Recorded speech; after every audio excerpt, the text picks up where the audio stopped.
عليكم ورحمة الله وبركاته. الحمد لله نحمده ونستعينه ونستغفره ونعوذ بالله من شرور أنفسنا وسيئات أعمالنا. من يهده الله فلا مضل له ومن يضلل فلا هادي له. أشهد أن لا إله إلا الله وحده لا شريك له وأشهد أن محمدا عبده ورسوله. اللهم صل وسلم وبارك على محمد وعلى آله وأصحابه ومن سار على نهجه إلى يوم الدين. رب اشرح لي صدري ويسر لي أمري واحلل عقدة من لساني يفقه قولي. أما بعد فإن أصدق الكلام كلام الله عز وجل وخير الهدى هدى النبي صلى الله عليه وسلم وشر الأمور محدثاتها وكل محدثة بدعة وكل بدعة ضلالة وكل ضلالة في النار. إخواتي عزكم الله. Alhamdulillah, senantiasa kita puji Allah atas segala nikmat yang telah Allah anugerahkan kepada kita. Salawat dan salam pada Rasulullah sallallahu alaihi wasallam. Ikhwati azakumullah, kita di antara keimanan kita kepada Allah tabaraka wa taala adalah kita mengenal Allah melalui Al-Quranul Karim. Dan Allah tabaraka wa taala adalah perkara gaib yang paling gaib di antara yang ditetapkan oleh Allah tabaraka wa taala. Tidak ada yang pernah menyaksikan Allah Ta'ala ketika mereka hidup di dunia. La tudrikuhul absaru wa huwa yudrikul absar wa huwal latiful khabir. Allah itu tidak nampak, tidak didapatkan oleh penglihatan. Namun Allah mendapatkan setiap yang melihat. Dan dialah Allah Ta'ala yang paling lembut, dan dialah Allah Ta'ala yang maha melihat. Karenanya ikhwati azakumullah, pembeda antara al-mu'min wal kafir, yang membedakan antara orang-orang beriman dengan orang-orang kafir adalah masalah iman kepada Allah Tabaraka wa Ta'ala ini yang maha gaib. Kita dengan orang-orang agama manapun, manusia manapun sama, tidak ada berbeda. Semuanya berasal dari Nabi Adam alaihissalam, memiliki penglihatan, pendengaran, ya, memiliki hati, memiliki jiwa, sama. Dan itu diberikan karunia oleh Allah Ta'ala tanpa Allah beda-bedakan mana yang mukmin, mana yang kafir. Dan inilah yang nantinya akan dimintakan oleh Allah Ta'ala pertanggungjawabannya. Fa yauma idzin anin na'im. Dan pada hari ini semua nikmat akan ditanyakan oleh Allah Ta'ala. Karena itu perkara-perkara yang bisa disaksikan di dalam kehidupan manusia sepakat, baik muslim maupun kafir. Seperti yang sudah kita singgung, kalau kita menyatakan di atas meja ini ada kitab, percaya tidak Pak? Percaya. Karena apa? Mata melihat. Mata kita melihat bahwa di atas meja ini ada kitab. Seumpama di depan saya ada orang mukmin, ada orang kafir. Kemudian saya tanya, Anda percaya enggak kalau di atas meja ini ada buku? Ketika kita tanya kepada orang mukmin, dia percaya. Kita tanya kepada orang kafir, maka dia percaya. Karena dua-duanya melihat, menyaksikan, membuktikan dengan mata kepala mereka sendiri.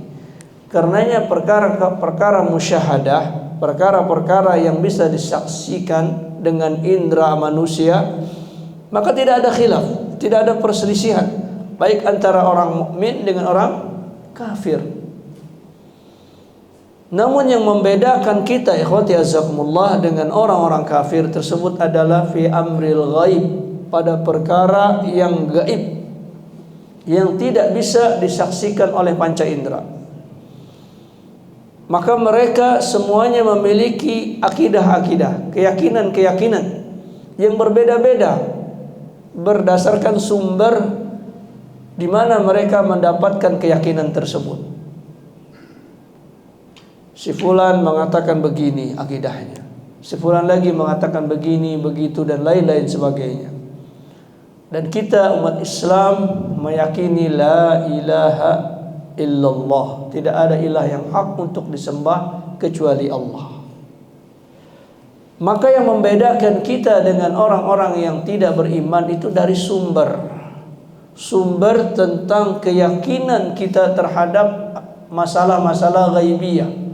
Kita yakin ada Allah, kita yakin ada surga, ada neraka, ada azab kubur, ada nikmat kubur, ada mahsyar, ada mizan, ada malaikat, ada jin dan lain-lain dari perkara-perkara gaibiyah.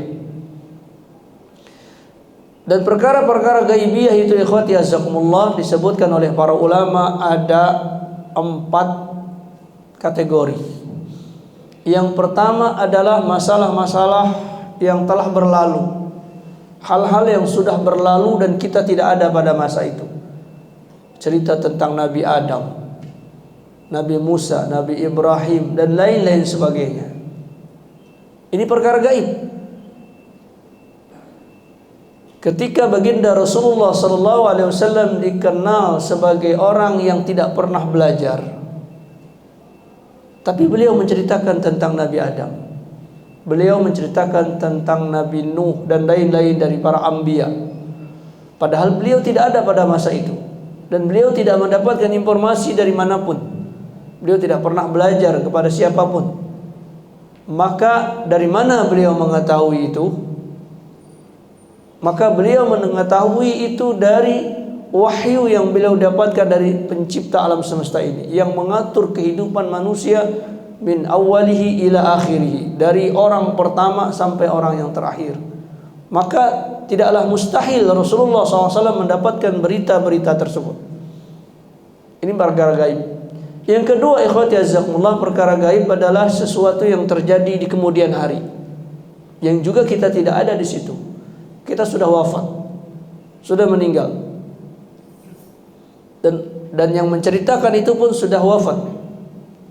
Rasulullah SAW menceritakan tentang akhir zaman, tentang munculnya Dajjal, tentang datangnya Al-Mahdi, ya, tentang asratus sa'ah, tentang hari kiamat, tentang umat-umat yang akan datang. Diceritakan oleh Rasulullah SAW sebahagiannya.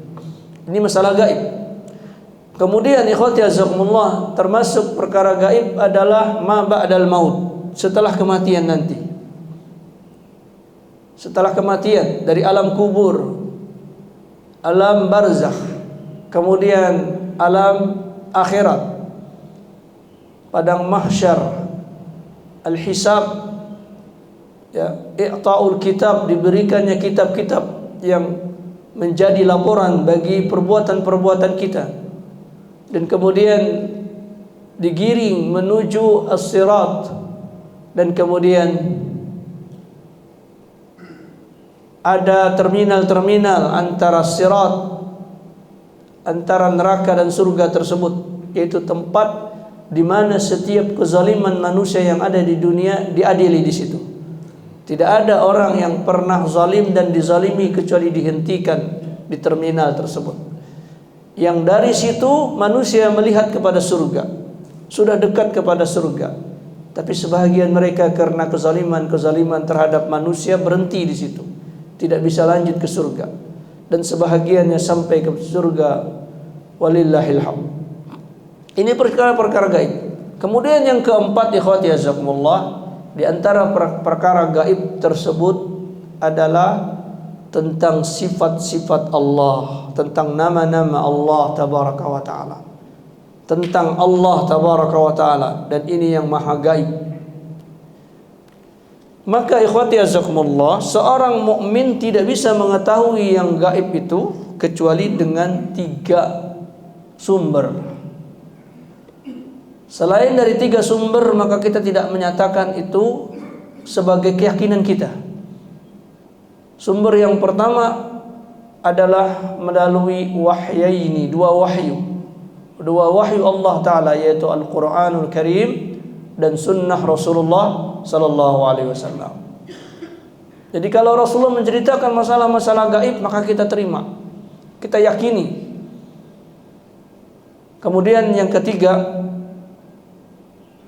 yang pertama dari Al-Quran, yang kedua dari hadis-hadis Rasulullah Sallallahu Alaihi Wasallam, dan yang ketiga ikhwati azakumullah dari ijma'ul ummah, kesepakatan manusia, umat dari Rasulullah Sallallahu Alaihi Wasallam.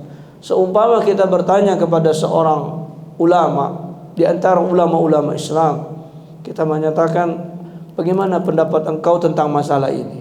Kemudian dia mengatakan A, yang lain juga mengatakan A, semuanya menyatakan dengan jawaban yang sama, maka itu adalah sebuah keyakinan, i'tiqad. Ini yang disebut dengan ijma'. Seperti apa contohnya? Salat zuhur.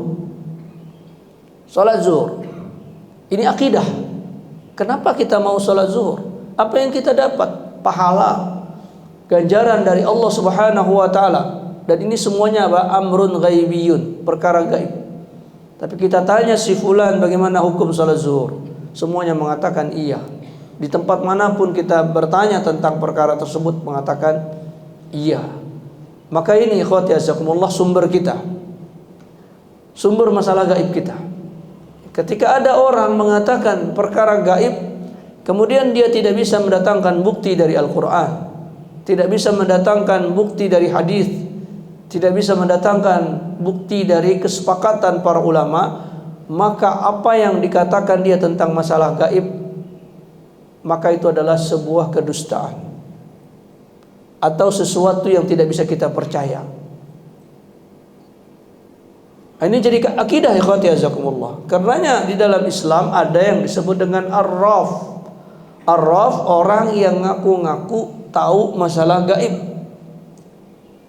tentang peristiwa-peristiwa yang akan datang. Di tahun 2023 akan terjadi begini-begitu. Ini perkara gaib bukan? Perkara gaib. Kalau ada orang menyatakannya begini begitu, kita tanya, adakah landasan engkau dari Al-Quran, landasan engkau dari hadis Nabi Sallallahu Alaihi Wasallam, dari ucapan para ulama? Kalau dia tidak bisa mendatangkan, maka dia apa? Maka dia omong kosong. Sama sekali kita tidak meyakininya. Dan apapun yang terjadi sebagaimana ucapan dia, maka qaddarallah, itu adalah ketetapan Allah.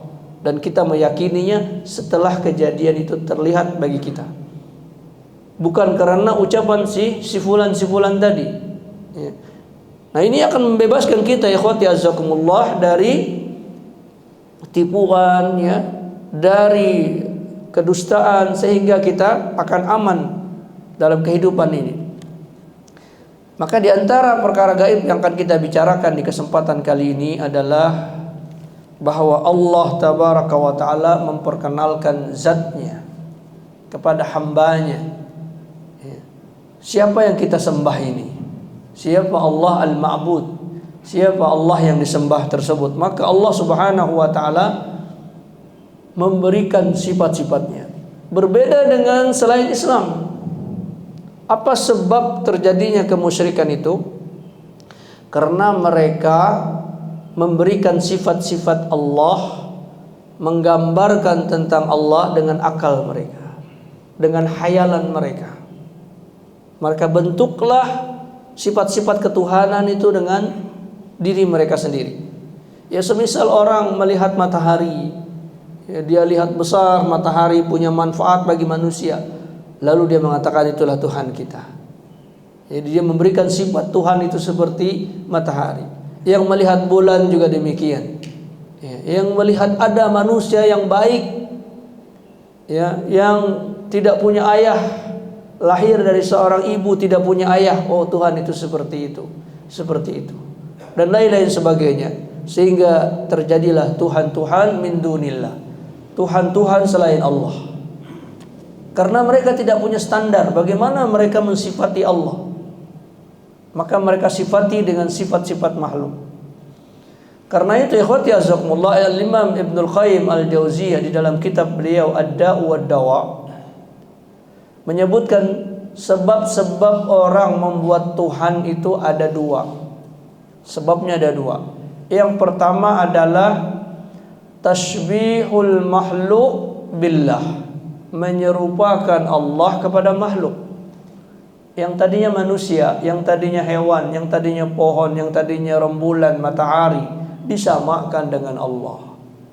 Disamakan dengan Allah, baik secara keseluruhan atau fi ba'di sifatihi, di sebahagian sifatnya disamakan dengan Allah tabaraka wa taala. Ini satu.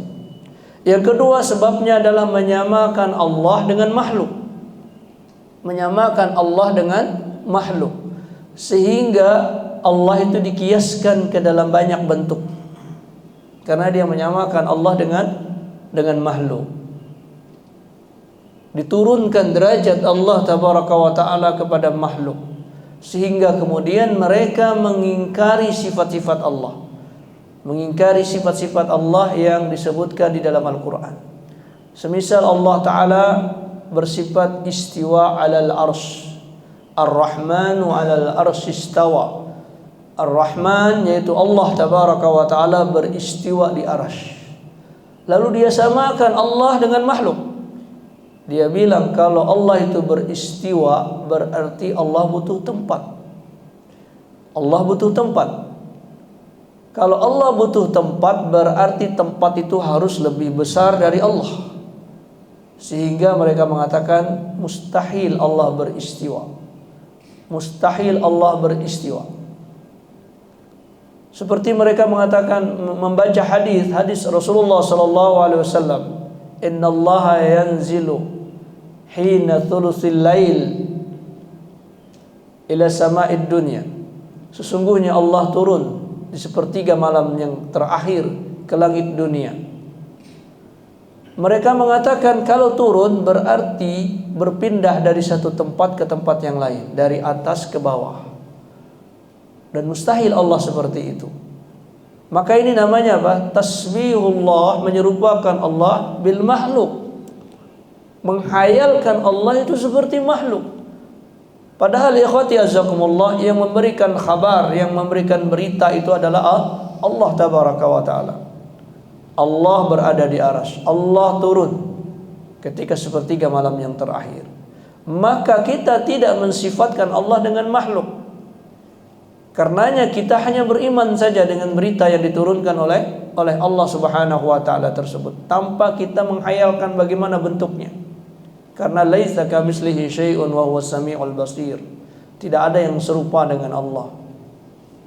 Maka ini ikhwati azakumullah sebab tergelincirnya manusia tentang Allah. Yang pertama, mereka menyamakan makhluk dengan Allah, ya, sehingga muncullah Tuhan-Tuhan yang mereka ciptakan. Yang kedua, mereka menolak sifat-sifat Allah, tidak beriman dengan sifat-sifat Allah, kemudian mentakwilkannya dengan segala macam takwilan.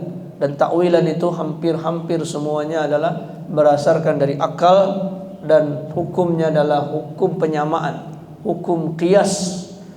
Ini menyamakan Allah dengan makhluk. Maka di sini ikhwati azakumullah, Syekh Abu Bakar Al-Jazairi membuat satu fasal yang luar biasa, yaitu al-faslur rabi', pasal yang keempat, al-imanu bi asma'illahi wa sifatihi. Beriman dengan nama-nama Allah dan sifat-sifatnya.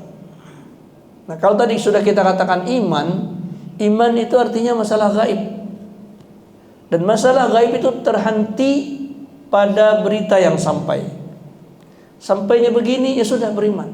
Karena kita tidak bisa membuktikannya. Beda kalau kita mensifati meja ini. Kalau kita sifati meja ini, kita melihatnya.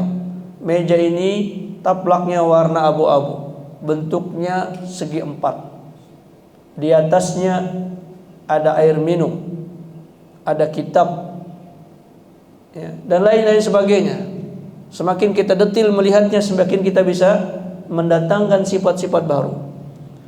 Tapi kalau seandainya ya, ada orang dari Papua, umpama kita nggak pernah ke Papua, kemudian dia cerita di sana ada pohon bentuknya begini, bentuknya begitu.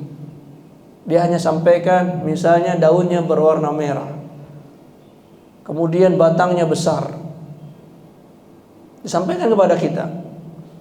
Lalu kita ceritakan kepada orang, bagaimana cara kita menceritakannya? Sama yang disampaikan oleh si fulan pembawa berita tadi. Oh, ternyata di Papua ada pohon yang daunnya berwarna merah dan batangnya besar. Tetapi ketika si fulan yang disampaikan berita ini mengatakan di Papua ada pohon yang sangat besar, itu kulitnya keras, tidak bisa dipaku, kalau dipanjat orang akan kelelahan, daun-daunnya berwarna merah, tapi kemudian nanti akan berubah menjadi hijau. Kira-kira orang yang bercerita ini benar apa tidak? Tidak, karena yang sampai berita kepada dia cuman itu, cuman dia tambah-tambahin, dia hayal-hayalkan. Dia hayalkan begini, dia hayalkan begitu. Berarti apa? Dia berdusta. Karena dia tidak pernah melihat. Beda kalau dia datang ke sana, dia hanya sampai berita. Begitu pula ikhwati azakumullah. Di sini Syekh Abu Bakar Al-Jazairi memberikan judul Al-Imanu bi asma'illahi wa sifatihi. Beriman dengan sifat-sifat dan nama-nama Allah Ta'ala. Sumbernya mana? Sumbernya Al-Quran. Ketika Allah Ta'ala menceritakan tentang zatnya yang tidak pernah kita lihat, maka kita hanya beriman saja dengan sifat-sifat yang diturunkan di dalam Al-Quran, di dalam sunnah Rasulullah SAW yang sahih. Ketika Allah Ta'ala mengatakan Allah istiwa di arash, Allah memiliki tangan, Allah yadhak, Allah tertawa, Allah yaghdab, Allah murka, dan semua sifat-sifat yang Allah sebutkan di dalam Al-Quran, di dalam hadis, maka kita beriman saja. Al-imanu, tanpa mendetilkannya. Kalau Allah punya tangan, tangannya bagaimana? Kecuali detilnya itu disebutkan, perinciannya itu disebutkan, maka kita sebutkan sebagaimana disebutkan oleh Allah Tabaraka wa Ta'ala, sebagaimana yang dijelaskan oleh Rasulullah Sallallahu Alaihi Wasallam. Adapun mengatakan bahwa yang dimaksud dengan tangan begini, dengan tangan begitu, yang dimaksud dengan istiwa ini, istiwa itu. Ketika dia mengatakan apa maknanya begini begitu, kita tanya, adakah itu dijelaskan oleh Allah? Adakah itu dijelaskan oleh Rasulullah? Adakah itu disepakati oleh para ulama Islam? Semua orang-orang yang mentakwil, ya semisal ada seseorang yang mentakwil Ar-Rahmanu 'alal arsy istawa. Dia mengatakan Ar-Rahman maknanya adalah kasih sayang Allah, bukan Allahnya ya. Kasih sayang Allah yaitu Ar-Rahmah. Rahmah, kasih sayang Allah itu. Istawa maknanya ahata, kata dia. Istawa artinya ahata, meliputi aras. Jadi aras Allah itu diliputi oleh sifat kasih sayang Allah. Bukan Allahnya yang ada di situ. Bukan Allah yang ada di situ, tetapi sifat rahmahnya. Maka kita mengatakan aina dalil? Adakah dalil dari Al-Quran bahwa makna istawa bimakna ahata? Adakah di dalam hadis ucapan Rasulullah yang menjelaskan bahwa Ar-Rahmanu 'alal arsy istawa maksudnya adalah sifat rahmat Allah yang meliputi arsy? Adakah ucapan para ulama? Kalau ada, berapa orang? Kalau cuma satu, yang ini lagi ditanya beda lagi, yang ini beda lagi, yang ini beda lagi, berarti apa? Itu bukan akidah. Akidah kita apa? Akidah kita Ar-Rahmanu 'alal arsy istawa. Allah beristiwa di arsy. Itu saja. Makna istawa apa? Ya sebagaimana yang disebutkan oleh Allah, yaliku bi jalalihi wa azamatihi, yang sesuai dengan keagungan dan kemuliaan Allah Ta'ala. Karenanya Syekh Abu Bakar Al-Jazairi mengatakan yu'minul muslimu bima lillahi ta'ala min asma'il husna. Maka seorang mukmin itu beriman dengan apa yang Allah miliki dari nama-nama yang baik. Sehingga ikhwati azakumullah, tidak boleh orang memberikan nama-nama dan sifat-sifat makhluk kepada Allah. Tidak boleh. Seperti seseorang mengatakan Allah sang sutradara, Allah yang membuat skenario. Ini tidak boleh kita nisbatkan kepada Allah sifat-sifat yang ada pada manusia yang disifatkan kepada Allah. Walaupun ada kemiripan, tetapi lillahil mathalul a'la, bagi Allah permisalan yang lebih tinggi. Kalau seumpama ada orang bercerita atau menjelaskan tentang Allah, lalu dia ingin memperdekatkan pemahaman, lalu dia gambarkan seperti dalam kehidupan manusia. Seperti misalnya masalah tawasul. Bertawasul artinya mencari sesuatu untuk sampai kepada Allah. Lalu dia gambarkan ada orang ingin ketemu presiden. Dia tidak kenal dengan presiden, presiden pun gak kenal dengan dia. Ketika dia datang, maka dia akan dihalau oleh apa? Para penjaga presiden, gak bisa masuk. Gimana caranya dia bisa ketemu presiden? Lalu dia cari orang yang dekat dengan presiden. Dia cari misalnya temannya atau keluarganya, dia dekatin, lalu dengan keluarganya inilah dia dibawa ketemu dengan presiden. Begitulah orang bertawasul dengan Allah. Maka ketika ada orang menceritakan seperti ini, ikhwati azakumullah, tidak boleh dia kecuali mengakhiri ucapannya walillahil mathalul a'la, dan bagi Allah contohnya lebih tinggi lagi dari itu. Itu hanya pendekatan saja, hanya mendekatkan pemahaman saja. Tidak bisa dia katakan demikian. Maka ini apa? Tashwihullah, menyerupakan Allah bil makhluk. Ya.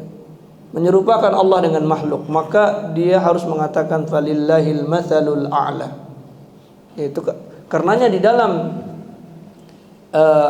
bab tentang tauhid, para ulama diantaranya memasukkan bab orang yang mengatakan alallahi assalamu, assalamu alallah. Orang mengucapkan assalamu alallah, salam atas Allah. Maka ini kekeliruan ya. Karena assalamu huwallah. Assalamu huwallah. Assalam itu adalah salah satu dari nama Allah. Bagaimana salam ini kepada Allah? Kalau kita mengucapkan salam kepada malaikat boleh. Mengucapkan salam kepada si fulan, sampaikan salam saya kepada si fulan. Tapi assalamu alallah ini keliru. Ya, karena telah menyerupakan Allah dengan makhluk, dan assalam itu datang dari Allah. Karenanya ikhwati azakumullah, nama-nama dan sifat Allah enggak boleh dikarang-karang. Enggak boleh sekehendak hati bagi kita memberikan sifat-sifat Allah. Dahulu ketika terjadi tsunami di Aceh, ada seorang penyair Indonesia ingin memberikan ilustrasi tentang tsunami tersebut. Lalu dia berkata, ketika Allah meletakkan lidahnya di samudra, ketika Allah meletakkan lidahnya di samudra, maka kita mengatakan, apakah Allah punya lidah? Oh, ini cuma bahasa kiasan. Maka ikhwati azakumullah, tidak boleh. Karena kita tidak tahu, sehingga kita memberikan sifat lidah kepada Allah dan sebagainya. Maka apa yang datang dari Allah kita imani. Kalau memang itu dikhabarkan oleh Allah, maka kita imani. Iman saja, sekedar yang sampai kepada kita, biduni tafsil, tanpa kita merincinya, tanpa kita mengatakan bagaimana bentuknya, bagaimana ininya, bagaimana itunya. Beriman saja. Wasifatil, dan sifat-sifat yang telah Allah berikan. Ketika Allah Ta'ala berfirman yadullah fawqa aydihim, tangan Allah di atas tangan manusia, maka kita mengatakan Allah telah menetapkan kata tangan bagi Allah. Maka kita mengatakan Allah telah menghabarkan bahwa Allah memiliki sifat tangan, maka jangan kita samakan tangan Allah itu dengan tangan kita. Apakah tangan ini anggota tubuh? Wallahu a'lam. Kita tidak mengatakan demikian, tetapi Allah memiliki sifat tangan, tanpa kita mendetilkannya, karena hanya sampai berita itu kepada kita. Apakah punya jari-jari, apakah punya kuku, apakah punya darah, apakah punya urat-urat? La, tidak. Ya, karena kita tidak tahu, kita hanya memberikan sifat bahwa Allah memiliki tangan. Adapun detilnya maka kita tidak tahu. Dan ini ikhwati azzakumullah bukan mujassim atau memberikan jisim kepada Allah, ya. Karena kita tidak memaksudkan tangan itu dengan gambaran kita. Kalau kita punya tangan, itu jisim kita, salah satu anggota tubuh kita. Punya kaki, itu anggota tubuh kita. Tetapi apakah ketika menisbatkan kata tangan kepada Allah itu berarti kita menjisimkan Allah? Belum tentu. Tangan ini kita tidak tahu hakikatnya. Apakah dia jisim, apakah dia sifat tertentu, apakah dia kinayah, apakah ini itu, maka semuanya kita kembalikan yaliku bijalalihi wa azamatihi. Itu sesuai dengan keagungan dan kemuliaan Allah. Kita tidak bisa mendetilkannya, ya. Wala yusyriku ghairahu ta'ala fiha, dan jangan kita musyrikkan Allah. Kita samakan makhluk ini kepada Allah. Itu tugas kita. Ya, berarti tangannya Allah. Laisa kamitslihi syai'un wa huwas samiul basir. Tidak ada yang serupa dengan tangannya Allah. Ya, sering kita katakan perkara-perkara yang sama itu belum tentu hakikatnya sama. Ya. Seperti sifat kuat, sifat kekuatan. Ketika kita mengatakan semut punya kekuatan, gajah punya kekuatan, namun antara sifat kuat gajah dengan sifat kuat semut tidak sama. Tidak sama hakikatnya, sehingga tidak bisa dibandingkan. Kita membandingkan antara sifat semut dengan sifat gajah, maka ini sebuah kekeliruan. Karena sifatnya memiliki kekuatan, memiliki hakikat-hakikat yang berbeda, sehingga tidak ada orang bertanya mana kuat mana antara gajah dengan semut. Ia mesti akan berbeda dari sisi-sisinya, ya, dari sisi tertentu begini, dari sisi ini, maka masing-masing memiliki kekuatan yang berbeda-beda. Itu antara makhluk. Bagaimana dengan kekuatan Allah tabaraka wa taala? Tidak ada kiasnya, tidak ada yang sebanding dengan Allah tabaraka wa taala.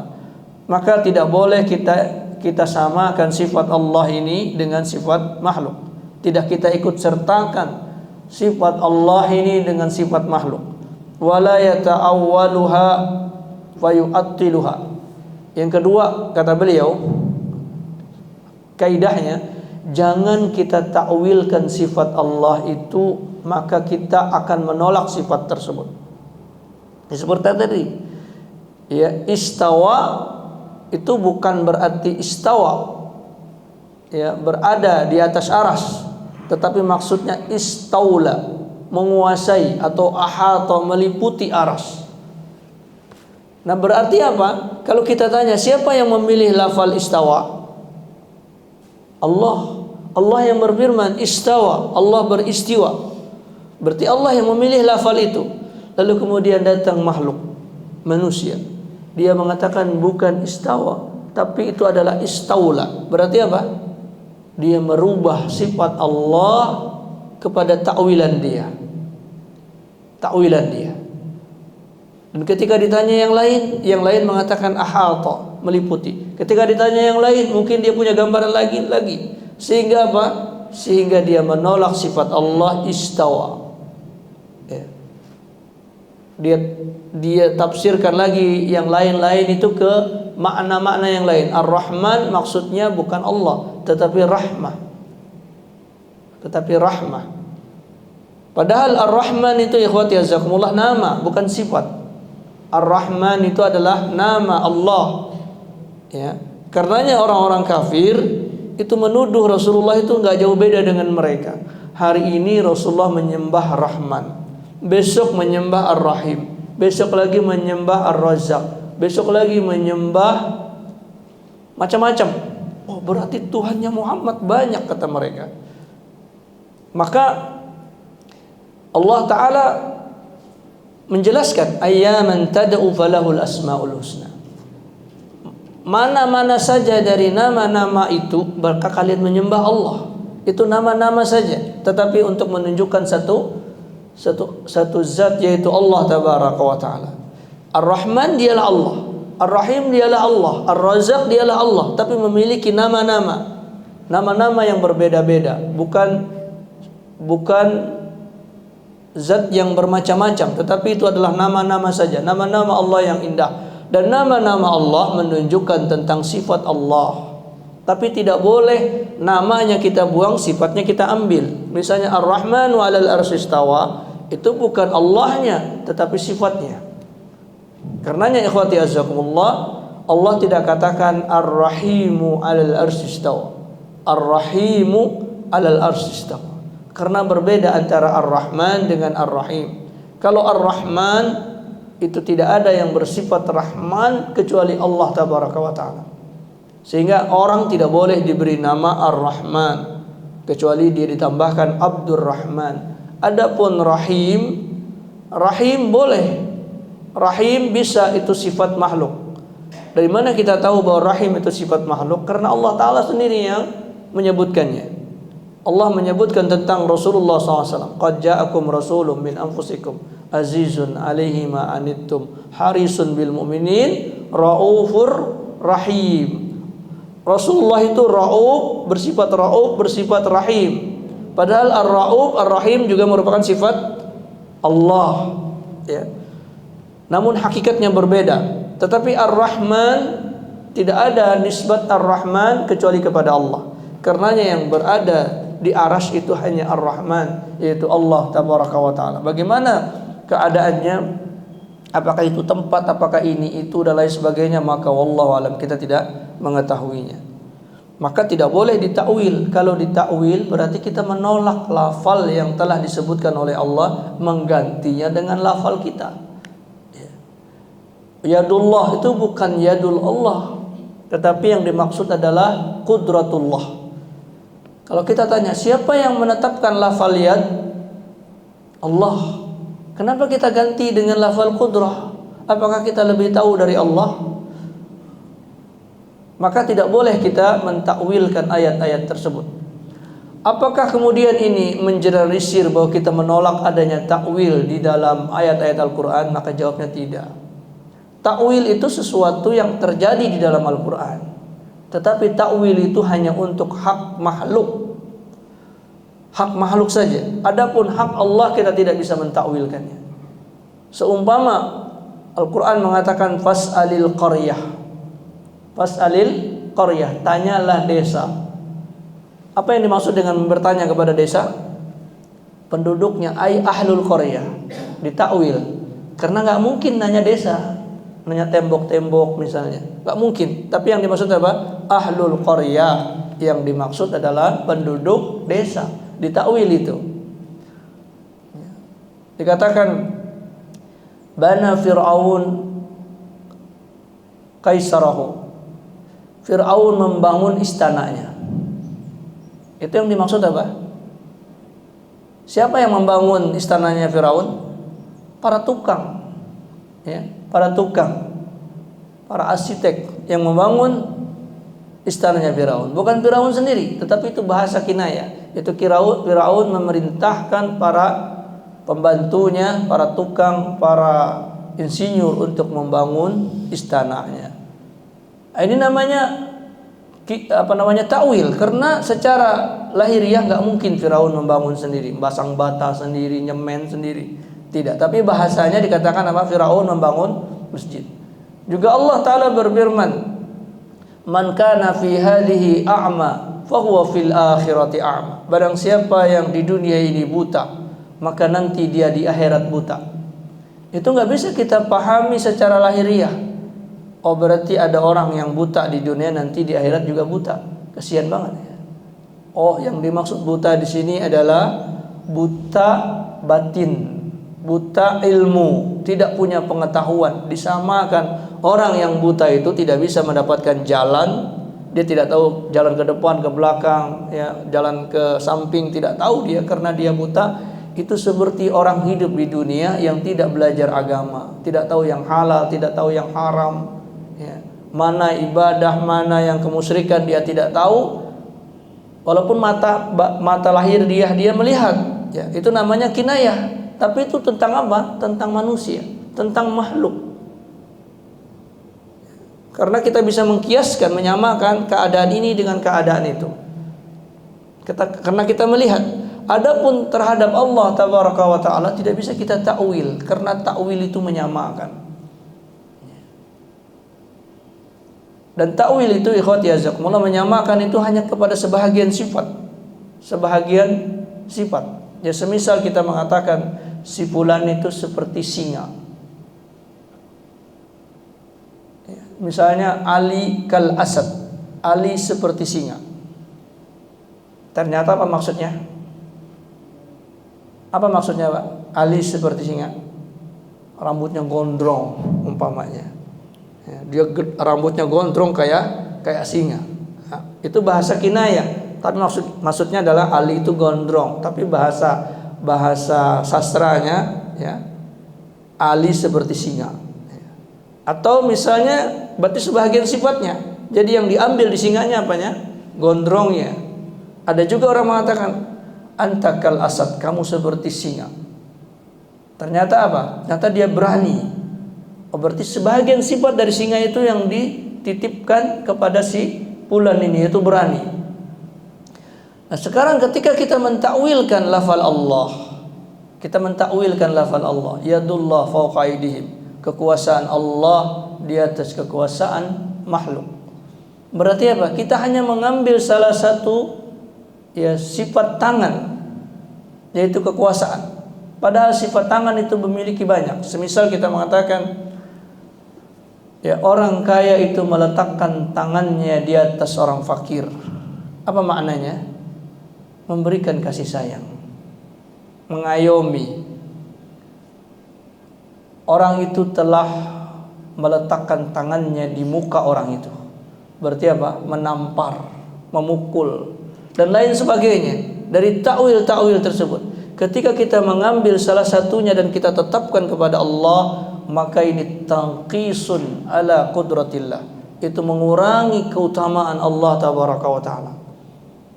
Padahal sifat yad bagi Allah tidak ada terbatas pada hakikatnya.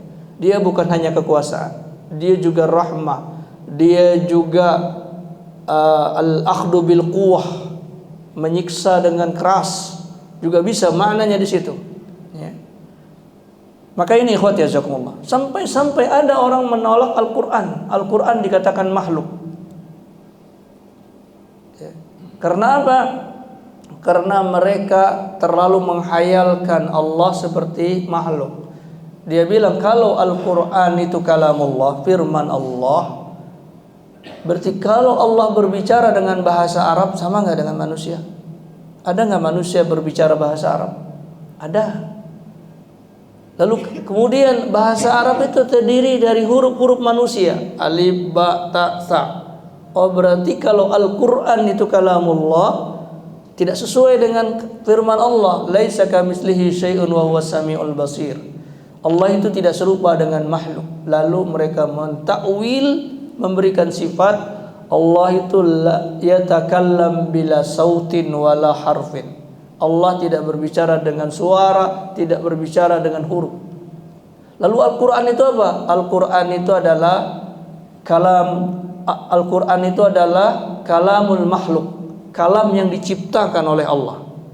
Ya, kalam yang diciptakan oleh Allah dengan bahasa Arab. Jadi dia bukan kalamullah, tetapi seperti manusia yang diciptakan, bahasa yang diciptakan, sehingga mereka menolak Al-Quran kalamullah. Ketika disampaikan, dihadirkan kepada orang-orang mukmin ahlu sunnah wal jamaah, apa tentang Al-Quran, maka ahlu sunnah mengatakan kalamullah, itu adalah firman Allah. Kenapa pakai berbahasa Arab? Maka mereka mengatakan Allahu yatakallam bima syaa wa bima arad. Allah bisa berbicara dengan apa yang dikehendaki oleh Allah. Allah mau berbicara dengan bahasa Arab, siapa yang bisa menolaknya? Kenapa kita harus memastikan Allah harus berbahasa begini, bahasa begitu? Padahal Allah ala kulli syai'in qadir. Dan itu adalah iradah Allah, kehendak Allah. Untuk Allah berbicara dengan bahasa Arab, Allah berbicara dengan bahasa ini, bahasa itu adalah kehendak Allah. Maka tidak perlu kita berikan ta'wil. Allah yatakallam bila sautin wala harfin. Karena Allah tidak sama dengan makhluk. Makhluk berbicara dengan huruf, makhluk berbicara dengan suara.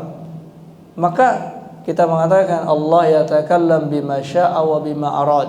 Allah berbicara dengan apa yang dikehendaki oleh Allah, dengan apa yang diinginkan oleh Allah tabaraka wa taala. Maka tidak boleh kita batas-batasi. Kita berikan sifat. Kalau kita tanya dari mana kamu tahu Allah tidak berbicara dengan huruf, tidak berbicara dengan suara? Bukankah di makhluk juga ada? Bukankah orang bisu berbicara tanpa suara? Dia hanya bergerak dengan tangannya. Oh, berarti itu juga ada dari sifat makhluk. Karena setiap orang mentakwil, ikhwati azakumullah, mesti dia akan menyamakan Allah itu dengan makhluk. Karena takwilan itu adalah akal, hayalan, dan hayalan ini makhluk. Sehingga ketika seseorang mentakwil berarti dia menyamakan Allah dengan makhluk. Maka kata beliau, wala yata'awwaluha fayu'attiluha. Maka janganlah dia mentakwil sifat Allah, maka dia akan menolak sifat Allah Ta'ala tersebut.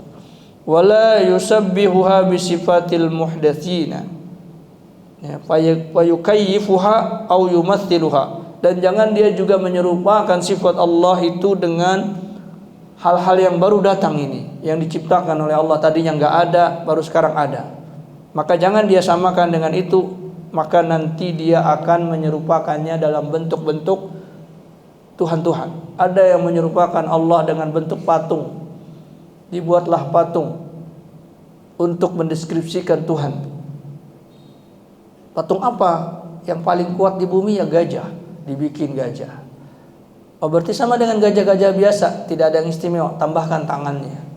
Jadi hayalkan terus, ya, dihayalkan terus tentang Tuhan tersebut, maka ini terjadi musyrik. Maka seorang mukmin tidaklah demikian. Kemudian yang berikutnya kata beliau, innama yusbitu lillahi ma athbatahu li nafsihi. Jadi tugas kita hanya menetapkan Allah punya sifat seperti ini, ya sudah, tetapkan sifat seperti itu. Ya. Tidak boleh lagi diperpanjang lebar karena kita hanya mendengar berita saja. Kemudian yang kedua, wa athbata lahu rasuluhu minal asma'i was sifat, dan kita menetapkan apa yang ditetapkan oleh Rasulullah sallallahu alaihi wasallam dari omongan Rasulullah. Karena Rasulullah berbicara di atas wahyu. Ketika Rasulullah SAW memberikan sebuah sifat, maka kita mengimaninya. Seperti dikatakan kepada neraka, wahai neraka, apakah kamu sudah penuh? Belum ya Allah. Hal mim mazid, adakah tambahan? Ditambahkan. Terus ditambahkan neraka itu sampai Allah meletakkan kakinya, sehingga neraka mengatakan, cukup ya Allah, cukup ya Allah. Kita beriman saja, jangan kita bayangkan kakinya seperti kaki kita, ya, seperti kaki makhluk, lah, tidak. Yang jelas Allah meletakkan kakinya. Bagaimana bentuk kakinya, bagaimana caranya, bagaimana keadaannya, wallahu a'lam. Kita harus mengisbatkan saja, menetapkan apa yang ditetapkan oleh Allah Ta'ala, tidak mentakwilkannya. Karena yang bercerita adalah Rasulullah sallallahu alaihi wasallam. Ya, maka kita menetapkannya dan tidak perlu dihayalkan, tidak perlu digambarkan bentuknya, ya. Jangan sampai kita hayalkan seperti kita menginjak sebuah tempat sehingga tempat itu penuh dengan kaki kita, ya. Maka ini adalah keimanan, beriman. Namanya beriman tidak bisa dibuktikan, hanya sesuai dengan apa yang diberitakan oleh Allah. Maka kita mengisbatkannya, menetapkan perkara tersebut. Wa yanfi anhu ta'ala amma nafa anhu an nafsihi. Dan kita menafikan sifat-sifat yang telah dinafikan oleh Allah Ta'ala atas Allah. Ya, seperti apa? Sifat aib. sifat aib, sifat kurang. Ya seperti ketika ada sesuatu kejadian yang menimpa kita, terjadi musibah banjir, terjadi gempa, ya, terjadi kecelakaan begini begitu, maka kita tidak mengatakan Allah keliru, Allah telah khilaf, ya. Maka ini tidak dibolehkan, ya. Karena apapun yang terjadi, baik buruk, maka itu bagi Allah baik, mulia. Maka tidak boleh kita mencela Allah Ta'ala di dalam perkara-perkara yang menjadi kekhususan Allah Ta'ala. Kita kecelakaan, maka kita mengatakan qaddarallah wa ma syaa fa'ala. Ini adalah ketetapan Allah. Nah, apa yang Allah kehendaki terjadi, dan itu semuanya bagus. Bagus. Yang buruk apa? Ke kita saja, karena kita memiliki keterbatasan. Kita mengatakan ini musibah bagi saya, tetapi bagi Allah itu ada aturan yang sangat utama, aturan yang baik, yang tidak ada satupun yang rusak bagi Allah. Maka tidak boleh kita menisbatkan kepada Allah sesuatu yang dinafikan oleh Allah kepada zatnya. Maka kita semuanya mengimani atas kebaikan dan kesempurnaan Allah di dalam mengatur alam semesta ini. Wa nafa'anhu rasuluhu min kulli aibin, juga apa yang dinafikan oleh Rasulnya dari segala perkara yang aib. Ya, seperti Rasulullah mengatakan la tasubbud dahra. Ya, dalam hadis qudsi Rasulullah menyampaikan la tasubbud dahr, jangan kalian mencela masa. Fa ana dahru, karena sesungguhnya akulah masa. Ya, banyak kita kadang-kadang mengatakan zaman edan. Tidak boleh kita mengatakan demikian. Zaman siapa yang menciptakan? Allah. Yang edan siapa? Yang edan manusianya. Waktunya sama. Dari zaman Nabi, waktu Nabi dengan waktu kita sama tidak? Sama, 24 jam. Yang baik, yang edan siapa? Manusianya. Maka tidak boleh kita mengatakan zaman edan, zaman rusak, ya. Maka tidak boleh kita mengatakan demikian, karena yang menciptakan zaman itu dan yang mengatur kehidupan zaman itu adalah Allah Tabaraka wa Ta'ala. Kemudian ijmalan wa tafsilan, kita kalau datang kepada kita global, ya kita globalkan, nggak perlu kita rinci-rinci. Kalau ada tafsilannya kita terima. Yang jelas sumbernya dari Al-Quran, dari hadis, dari ucapan para ulama yang ijma, sepakat, ya, maka kita mengimaninya. Wadzalika, dan yang demikian itu kita ketahui dari khabar Al-Quran, dari khabar Rasulullah sallallahu alaihi wasallam, dari ketetapan ulama-ulama salaf secara aklamasi, tidak ada berselisih di antara mereka, maka berarti itu adalah keimanan kepada Allah Ta'ala. Apakah metode iman seperti ini merupakan metodenya ulama-ulama terdahulu? Iya, kita katakan demikian. Di sini Syekh Abu Bakar Al-Jazari menyebutkan tentang perkataan Al-Imam Asy-Syafi'i. Al-Imam Asy-Syafi'i mengatakan amantu billah wa bima ja'anillah wa ala muradillah. Beliau mengatakan aku beriman kepada Allah dengan segala apa yang datang dari Allah berdasarkan kehendak Allah, bukan berdasarkan kehendak kita. Makanya sudah, ketika dikatakan yadullah, tangan Allah, berarti kita beriman dengan tangan Allah. Kemudian apa maksudnya? Sesuai dengan kehendak Allah. Apa itu? Wallahualam, kita tidak tahu.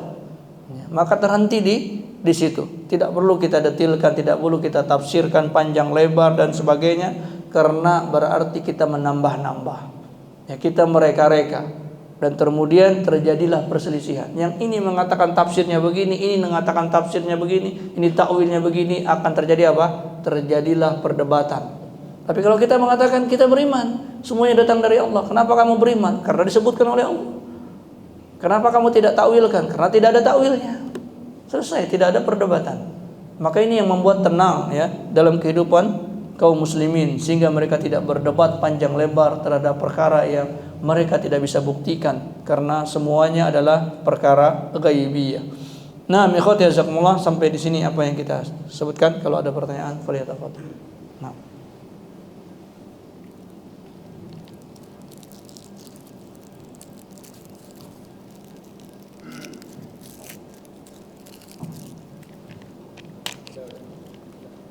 Assalamualaikum warahmatullahi wabarakatuh. Waalaikumsalam warahmatullahi Terima kasih Pak Ustaz atas kesempatan ini. ya. Saya mencoba memikirkan apa yang Pak Ustaz bicarakan dari awal sampai akhir. Saya teringat guru besar saya, Syekh Abdul Rahman dari Madinah. Di situ Ustaz berbicara tentang sesuatu yang gaib dan masuk surga dan neraka, dan sesuatu yang gaib yang tidak dapat dimiliki oleh manusia mengetahui sesungguhnya. Kalau kita berbicara sesuatu yang gaib, kita harus mensterilkan dulu, Ustaz.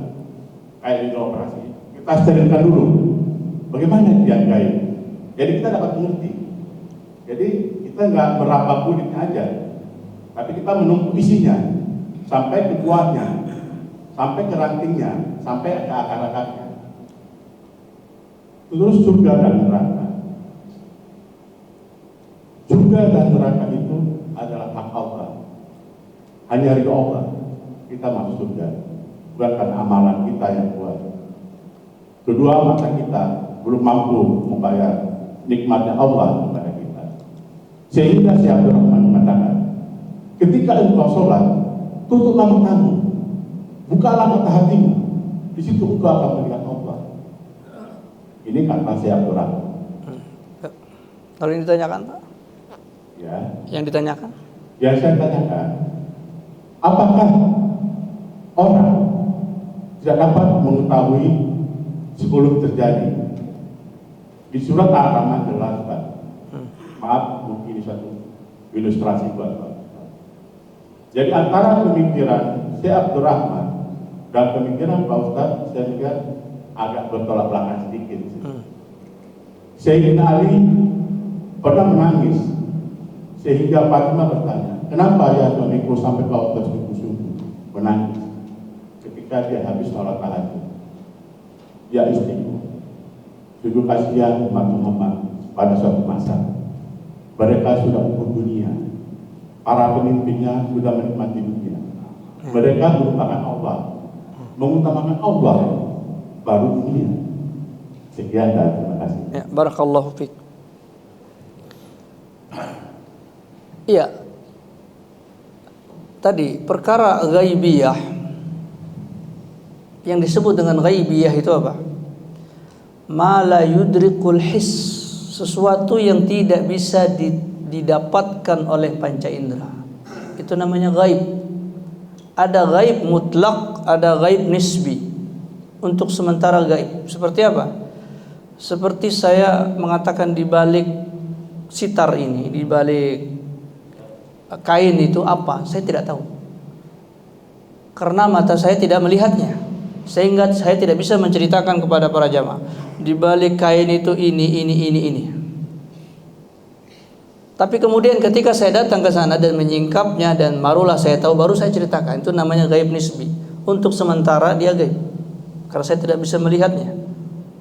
Tapi satu saat itu adalah bisa kita ketahui ketika sudah kita singkap. Ya, seperti hakikat-hakikat kejadian di dunia ini. Ketika kita kecil, kita tidak mengetahui perkara-perkara yang terjadi di dalam kehidupan orang dewasa. Maka bagi anak kecil perkara itu gaib. Tapi nanti ketika dia sudah masanya, maka dia akan menjadi ma'rifah, mengenal. Begitu pula perkara syariat ini, salat, zakat, saum dan sebagainya, ini adalah perkara gaib bagi orang yang tidak mengetahuinya. Tetapi ketika dia belajar, mulailah dia terbuka dan apa hakikatnya, apa manfaatnya, maka itu adalah ilmu. Begitu pula tentang takdir Allah. Takdir Allah itu ada yang gaib, ada yang terbuka.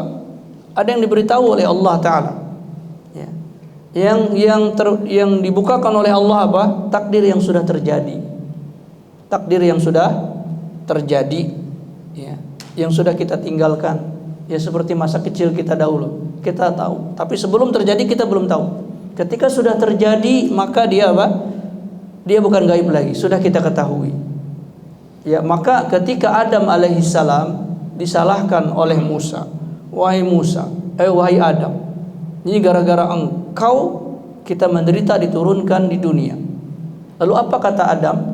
Wahai Musa, engkau menyalahkan aku dengan apa yang telah ditetapkan oleh Allah, ditakdirkan oleh Allah. Nah, ini sebagian para ulama diantaranya Imam Daqiqul Id, boleh seseorang berhujjah dengan takdir terhadap takdir yang sudah dibukakan oleh Allah dan sudah terjadi dan dia sudah meninggalkannya. Jadi kalau ada orang, semisal ada penjudi, ada mantan penjudi, perampok, penzina datang ke masjid, lalu ada orang bilang, ngapain kamu? Tukang judi, tukang rampok, ngapain kamu sholat? Maka dia boleh berhujjah dengan takdir. Kenapa engkau menyalahkan aku atas takdir yang terjadi atasku, yang ditetapkan oleh Allah? Dahulu aku menjadi penjudi, menjadi pemabuk, itu takdir Allah. Dengan syarat apa? Kata Imam Daqiqul Id, dengan syarat dia sudah meninggalkan itu, dia bertaubat. Dia tidak bisa lagi mengulanginya, membetulkannya, karena sudah ditakdirkan oleh Allah. Sebagaimana Adam alaihissalam sudah ditakdirkan oleh Allah, dan itu terjadi setelah Musa datang. Dan ketika Musa datang, Nabi Adam alaihissalam sudah meninggalkan kesalahan itu, sudah bertaubat, sudah terjadi di dalam hidupnya. Tapi tidak boleh ada orang yang masih bermaksiat, masih bergelimang di situ, lalu dia mengatakan, kenapa engkau menyalahkan aku menjadi pelacur? Padahal ini takdir Allah, tapi dia masih di situ. Itu yang tidak dibolehkan. Tidak dibolehkan karena dia tidak tahu ke depannya dia jadi apa. Sehingga dia berdalil dengan masalah gaib. Ya. Yang sering terjadi di dalam kehidupan manusia, kenapa manusia ini sering bisa ditipu-tipu? Ya. Ada orang mengaku di sana ada kerajaan jin. Dia ketemu batu ini dari zaman ini. Apakah dia ada pada zaman tersebut? Berarti apa? Dia ngarang. Ya. Dia mengatakan di sana ada jin, di sini ada jin. Ya. Dan dia menyebutkan perkara-perkara yang dia tidak lihat terjadi di masa depan. Apa dasar kamu? Kalau ada dasar akliyah, orang memprediksi sesuatu yang akan terjadi ke depan, melihat keadaan-keadaan, itu hanya sebagai apa? Prediksi yang berdasarkan kesepakatan para ulama. Ada kaidah-kaidahnya. Tetapi menetapkannya terjadi begini begitu, maka ini tidaklah demikian. Karenanya ketika ada seorang penyanyi di zaman Rasulullah menyanyikan sebuah nyanyian ketika Rasulullah menghadiri pernikahan Ali bin Abi Thalib, lalu beliau duduk di situ, datanglah para jariyah, anak-anak perempuan kecil yang bernyanyi.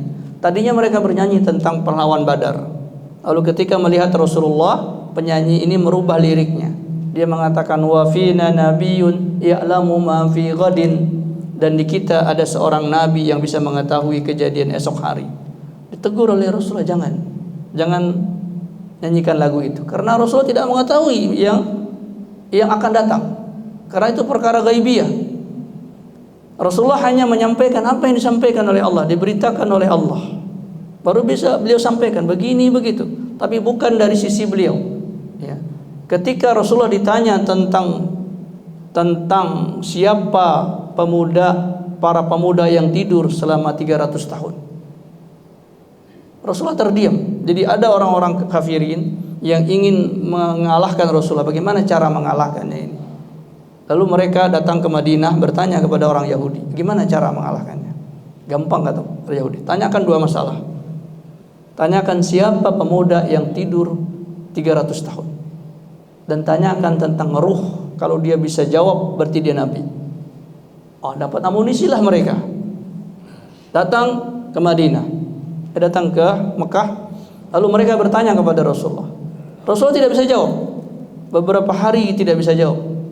Tapi kemudian datanglah wahyu Allah di surah Al-Kahfi menjelaskan tentang para pemuda tersebut. Sementara di surah tentang ruh ada di dalam surah Al-Isra. Yas'alunaka 'anir ruh qulir ruhu min amri rabbi wa ma utitum minal ilmi illa qalil, dan seterusnya. Sehingga Rasulullah tidak mengetahui apa yang tidak beliau dapatkan informasinya. Jadi Rasulullah tidak pernah mereka-reka, mengarang-arang, begini. Tapi beliau menunggu informasi. Ketika istri beliau dituduh berzina, Aisyah radhiyallahu anha, beliau tidak tahu perkaranya. Sampai-sampai beliau berdiskusi dengan para sahabat, bagaimana ini perkara ini? Apa benar? Ya. Rasulullah tidak bisa memberikan jawaban tentang keadaan Aisyah radhiyallahu anha.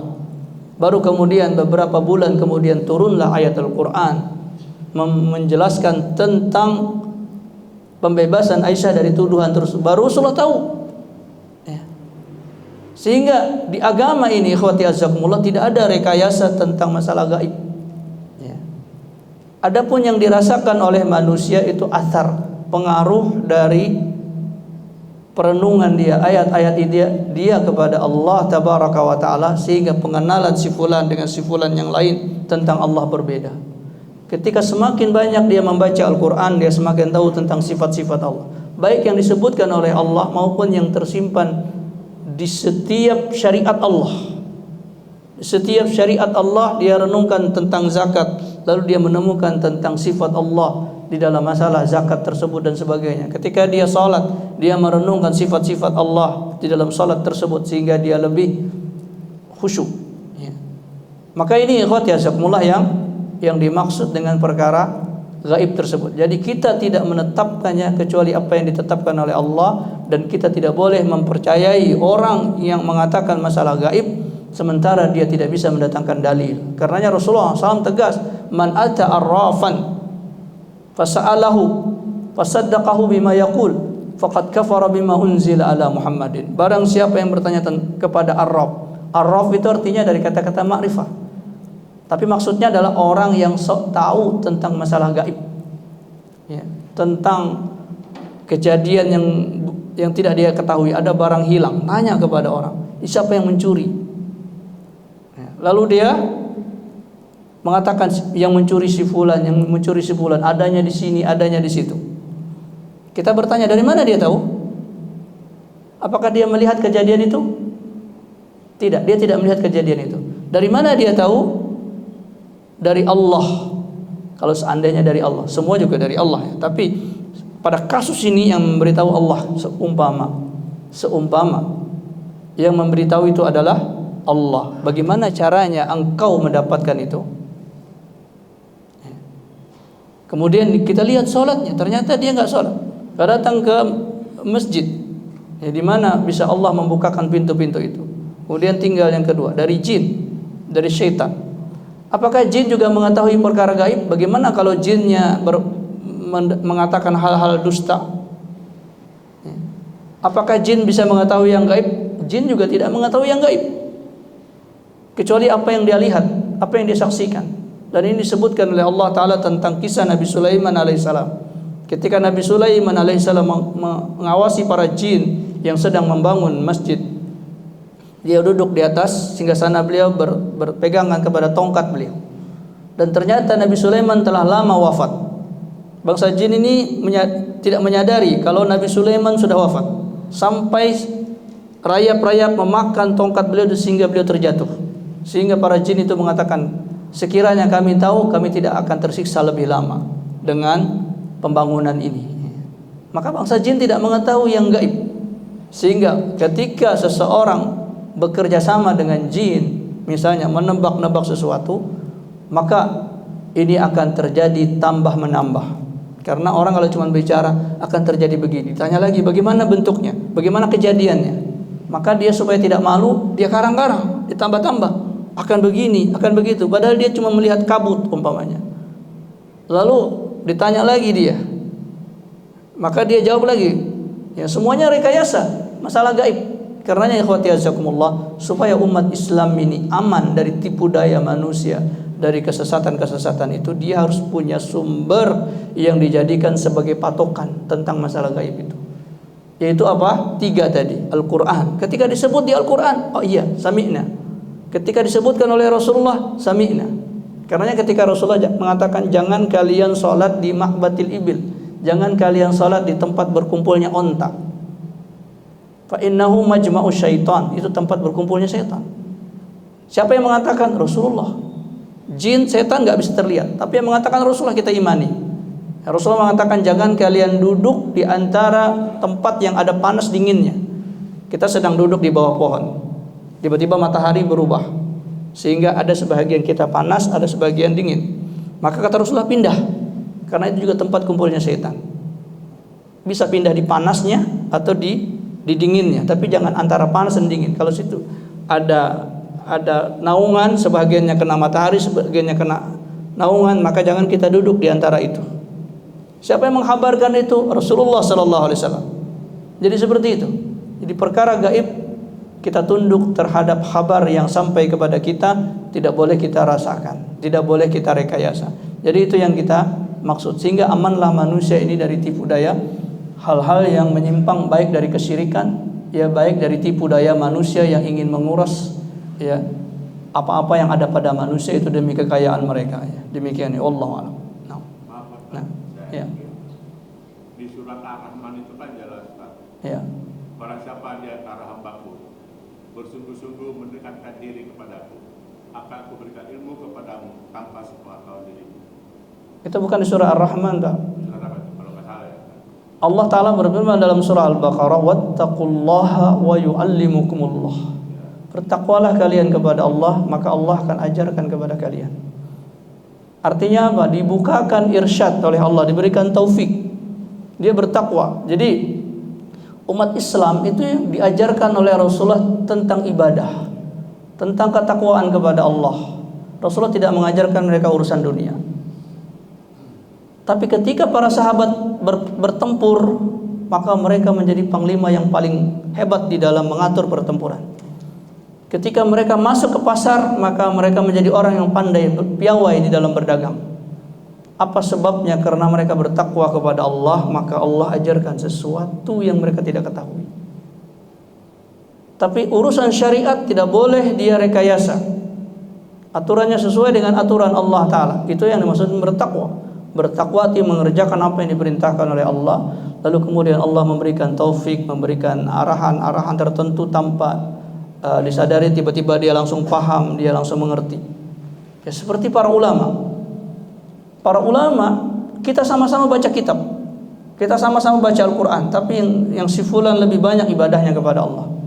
Ketika dia baca Al-Quran, dia langsung diberikan pemahamannya, dia diingatkan kepada ayat yang lain, diingatkan kepada hadis Rasulullah. Oh, sehingga makna ayat ini berdasarkan ayat yang ini adalah ini, berdasarkan hadis ini diingatkan oleh Allah, diberikan taufik oleh Allah di dalam hatinya sehingga dia lebih paham tentang ayat Al-Quran. Dan itu salah satunya adalah karena kekuatan ibadah. Wattaqullaha wa yu'allimukumullah. Bertakwalah kalian kepada Allah, maka Allah akan mengajarkan kalian. Dipermudah ya. Dipermudah di dalam urusan duniawi itu. Demikian ya Allah.